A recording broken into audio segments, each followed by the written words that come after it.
You just have so many things on your mind. What career am I going to? Where am I going to go? What's next year going to look like? Everything's changing. So I think knowing that if I'm just trying my best, that's what matters.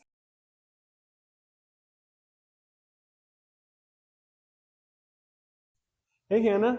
Do Hi. you just want to introduce yourself real quick? Yeah, I'm Hannah Wright, born and raised in Kinneville, and I attended East Noble, and now I work at East Noble as a teacher. Wonderful. What university did you attend? I went to Indiana State University in Terre Haute. Oh, fun. And what made that college stick out to you? When I was looking at colleges, I looked at a lot of small schools like Mm-hmm. Manchester, Trine, and then I decided to look at some public schools like Ball State, IPFW. And when I went to Indiana State, it just felt like those smaller schools. It's the smallest public school in Indiana, and so it just felt right, but it was public still. Wow, So it just was nice. You could walk from one side to the other in like 10 minutes. that's amazing. And what was your major? Elementary ed. So when I went there, I just loved what they did with their teaching program. So that was one of the reasons too why I went there. Perfect. And so obviously you were a education major, now you're teaching. What made you choose that career? Growing up, I always wanted to be a teacher. My grandma was a special education teacher. And so I always loved playing school. And the older I got, I did job shadowing. I babysat a lot. And then when I got to high school, my senior year, I did the ICU program. So I worked at one of our elementary schools, and I just absolutely loved it. That's amazing. And were there any like specific experiences when you were growing up that kind of like pushed you to that career, or was it more so like a culmination of all of I think it was kind of everything. I always feel like I'm the leader of the group, and I always love helping others. And so I felt like I could really apply that into my career. That's awesome. And then how did scholarships impact your journey to that career? It gave me a sense of comfort and relief just because going into college, you just don't know. That's just a whole new step in life. And so having that kind of set for me helped me feel comfortable and be able to focus on my education. Yeah, exactly. And I just want to call back, you're in high school, you're sitting at the awards night at East Noble, and so that's when everybody's winning their scholarships. You're waiting very patiently.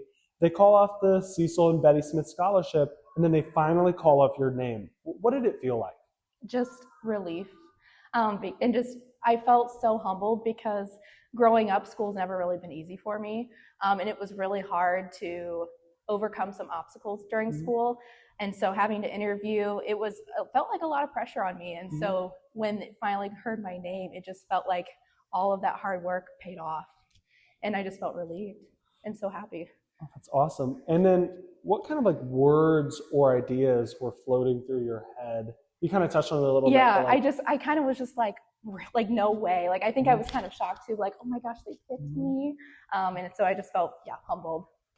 okay, Hannah, and what advice would you give to future applicants for scholarships as well? I would just say you can do anything you set your mind to. Just stay organized, be prepared, and always try your best and put your best foot forward. And that everything will work out one way or another. You're perfectly fine. And what would you kind of like have wished to have known maybe when you were applying for scholarships? I think just knowing how everything will work out. And so you're just in the midst of your beginning of senior year, and you just have so many things on your mind. What career am I going to? Where am I going to go? What's next year going to look like? Everything's changing. So I think knowing that if I'm just trying my best, that's what matters, is what just making sure I'm trying my best is what keeps me going. Yeah. And I think it's also really inspirational that kind of you're probably instilling this mindset into the next generation of scholars at East Noble too, because every single day they come into your classroom and through this that you've learned, it's definitely very possible that they're learning these skills that you have like grown through time with. I hope so. Yeah. And is there anything you'd like to say to the donors that kind of made these scholarships possible? Yeah, I just want to say thank you for giving me the opportunity to use this scholarship to further my education and fulfill my childhood dream of becoming a teacher. That's awesome. And is there anything else you'd like to tell viewers today? I just want to say thank you for taking the time to listen to my interview. And I just want to thank the Noble County Foundation for the opportunity and the impact it's had on me and for others as well.